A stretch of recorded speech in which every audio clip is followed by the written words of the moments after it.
জীবনে এমন বন্ধু বানাও যে আয়না আর ছায়ার মতো হয়, কারণ আয়না কখনো মিথ্যে বলে না আর ছায়া কখনো ছেড়ে যায় না। মনে রেখো, বন্ধু যতই খারাপ হোক তাকে কখনো ফেলে দিও না, ভুলে যেও না। মনে রেখো, জল যতই খারাপ হোক তা কিন্তু আগুন নেভানোর কাজে লাগে। আসসালামু আলাইকুম, এমএন ব্লগ থেকে আমি নাসরিন রহমান বলছি। আশা করি আমার প্রিয় আপু এবং ভাইয়ারা সবাই অনেক অনেক ভালো আছেন। দীর্ঘদিন পর আজকে আমি ইউটিউবে আপনাদের সামনে ভিডিও নিয়ে হাজির হলাম। আশা করি সবাই আমাকে সুন্দরভাবে গ্রহণ করবেন, আমাকে ভুল বুঝবেন না, আমার উপর রাগ করবেন না। আমার অনেক আপুরা আমাকে মেসেঞ্জার প্লাস আমার আগের ভিডিওতে কমেন্টস করে কমেন্টস করেছেন যে আপু তুমি ভিডিও দিচ্ছ না কেন, অসুস্থ কিনা।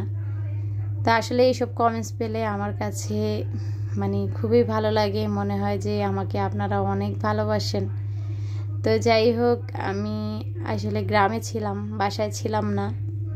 আমাদের গ্রামে নেটের খুবই সমস্যা, তো তার কারণে ভিডিও আপলোড দেওয়া তো দূরের কথা, কারো ভিডিও দেখবো সেটা তো ভাবাই যায় না।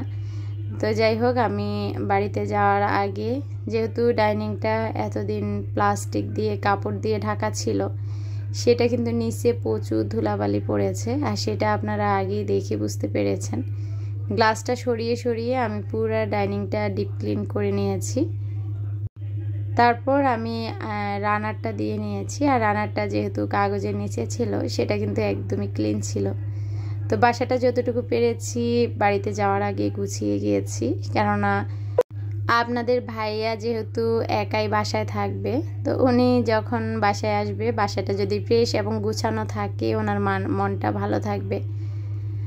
তো আমি বাড়িতে যাব, আপনাদের ভাইয়াকেও রাজি করিয়েছিলাম বাড়িতে যাওয়ার জন্য, কিন্তু ওনার আসলে কাজের চাপ বেশি, তাই উনি যেতে পারবে না। তো তার জন্য সিদ্ধান্ত নিয়েছি আমি আমার 3টা বাচ্চা নিয়ে এবার একা একা বাড়িতে যাব। তো যাই হোক, এখন আমার ডাইনিংটা গুছানো ডান হয়ে গেল। আর পাশাপাশি যেহেতু ঈদের টাইম, আমি চাচ্ছি আপনাদের ভাইয়ার পুরা বাসাটা একটু গোছগাছ করে দেওয়ার জন্য।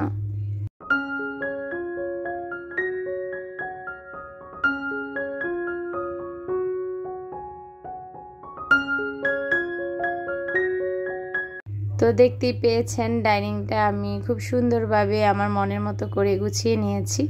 এটা হয়েছে আমার সুরেক, আর আমার সুরেকটার উপরে এইভাবেই ছিল। তো সুরেকটার উপরে যে মানি প্লান্ট গাছটা থাকে সেটা বারান্দা রেখেছিলাম, এখন আমি এই যে আবারও গাছটা এখানে দিয়ে দিয়েছি। যদিও আমি গাছটা রাখার পর তারপর আবার ভালো করে গাছটা স্প্রে করে পাতাগুলো পরিষ্কার করে দিয়েছি।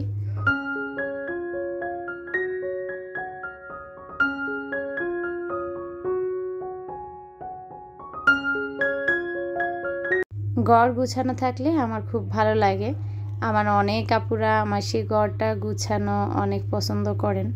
আর দেখতেই পাচ্ছেন কি পরিমাণ বাতাস। আমি যেদিন বাড়িতে যাব সেদিন খুব বৃষ্টি হয়েছিল। তো আপনারা সবাই জানেন আমার নিয়াজ অনেক অসুস্থ ছিল। তো নিয়াজ যে একদম সুস্থ হয়েছে আমি বাড়িতে যাওয়ার আগে তা কিন্তু নয়, নিয়াজের জ্বরটা ছাড়ার পরেই আমি বাড়িতে রওনা দিয়েছি। তবে এটা মনে হয় আমার জন্য মোটেই উচিত হয়নি, কেননা আমার ছেলেটা বর্তমানে খুবই দুর্বল। যেহেতু সে খুব অসুস্থ ছিল তার জন্য বাড়িতে যে বাচ্চা মানুষ আরও দৌড়াদৌড়ি করেছিল, তো সেটা করার পর দেখা যায় বাচ্চা আরও দুর্বল হয়ে গিয়েছে। বর্তমানে আলহামদুলিল্লাহ আমি বাসায় আছি। আমার যেসব আপুরা আমার জন্য টেনশন করেছেন, আশা করি আমার সেই আপুরা এটা জেনে আপনাদের ভালো লেগেছে। তো বাড়িতে যাওয়ার আগে আমি আপনাদের ভাইয়াকে গরুর মাংস রান্না করে দিয়েছি, যেন সেটা গরম করে করে উনি খেতে পারে আর কি, খাবারের কোনো সমস্যা হয়নি। তবে বাড়ি থেকে এসেও দেখি এতটুকু গরুর মাংস একটু শেষ হয়নি, উনি আসলে সেভাবে খাননি এই আর কি। তো যাই হোক, আমি কিন্তু যেদিন রওনা দিয়েছিলাম আবারও বলছি খুব বৃষ্টি ছিল। তো সেই বৃষ্টিতে বাচ্চাদেরকে নিয়ে বাসা থেকে বের হয়ে আমি এত পরিমাণ বিপদে পড়েছি কি বলবো আপনাদেরকে। তো এই তো আমি এখন চললাম বাবার বাড়ির উদ্দেশ্যে। আর দেখতে পেয়েছেন বাইরে কিন্তু প্রচুর বৃষ্টি হচ্ছে। যদিও আমি লাইনের গাড়িতে যাওয়ার কথা ছিল, তো পরবর্তীতে আমি সেই গাড়ি পাইনি। এদিকে আমার নিয়াজের খুব জ্বর। তো অনেক সময় দেখবেন গ্রামের বাড়িতে মাইক্রোগুলো নিয়ে যায়, যে মাইক্রোগুলো বিদেশের যাত্রী মানে নিতে আসে বা কি খালি গাড়ি আসে এরকম আর কি। তো তেমনি একটা মাইক্রো পেয়ে গেলাম, তারপর উঠে গেলাম সেই মাইক্রোতে।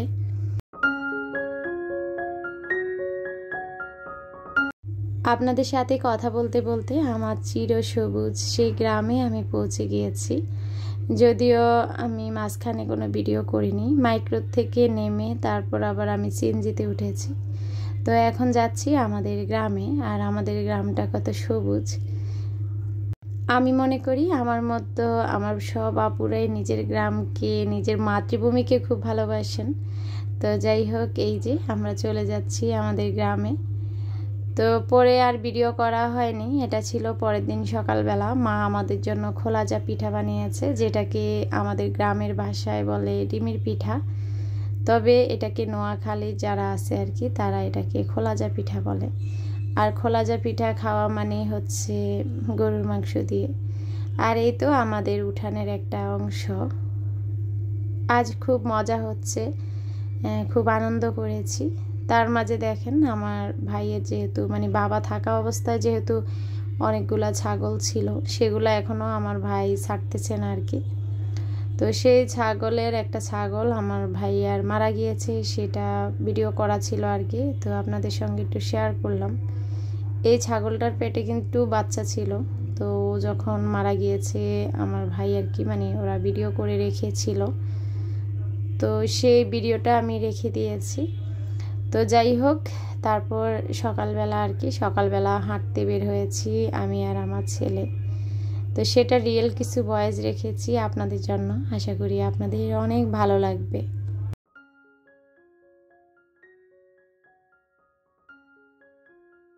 হাই দাও হাই দাও। গ্রাম ছাড়া ওই রাঙা মাটির পথ,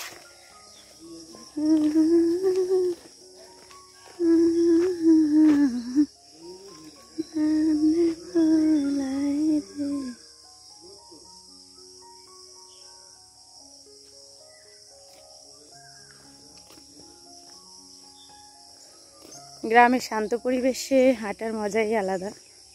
আমি এনে আজ হাঁটতেছি সকালবেলা, এখন বাজে প্রায় 5:30। এটা ভুট্টা ক্ষেত, ওই যে আমাদের বাড়ির মসজিদ।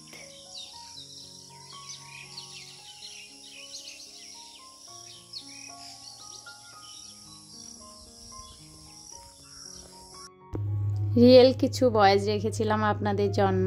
তা আমি যে রাস্তায় হাঁটতেছি সকালবেলা, শুধু শুধু হাঁটতেছি না, আমাদের বাড়ি থেকে প্রায় 10 মিনিট হবে না, 5 মিনিটের মতো রাস্তা আমার বড় বোনের বাড়ি। তা আসলে আমার বড় বোনকে আমার জ্যাঠাতো ভাইয়ের কাছে মানে আমাদের বাড়িতেই বিয়ে দিয়েছে আর কি। তো এখন আপুরা নতুন বাড়ি করে একটু দূরে চলে গিয়েছে, তো সেখানে আমি আপুর সঙ্গে দেখা করতে যাচ্ছি। বিশ্বাস করেন এই ওয়েদারটা খুবই খুবই শান্ত পরিবেশ এবং অন্যরকম ভালো লাগা কাজ করছিল। যারা গ্রামে যান সকালবেলা ঘুরতে বের হবেন, দেখবেন সেই পরিবেশটা এত ভালো লাগে আপনাদেরকে আমি বোঝাতে পারবো না। আর আমি বলছিলাম এই যে এটাও কিন্তু আমার বোনের বড় মেয়ের আর কি, মানে ওরা এখানে বাড়ি করবে সেই জায়গাটা বেঁধে রেখেছে। একটু ভিডিও করলাম, যখন আবার এখানে বাড়ি হবে অন্যরকম একটা পরিবেশ তৈরি হবে আর কি। আপনাদের সাথে কথা বলতে বলতে বড় আপুদের বাড়িতে চলে এসেছি। মাশাআল্লাহ আমার আপুদের গাছে অনেক কাঁঠাল ধরেছে, আর সামনে যে বিল্ডিংটা দেখতে পাচ্ছেন সেটাই আমার বড় আপুর ঘর।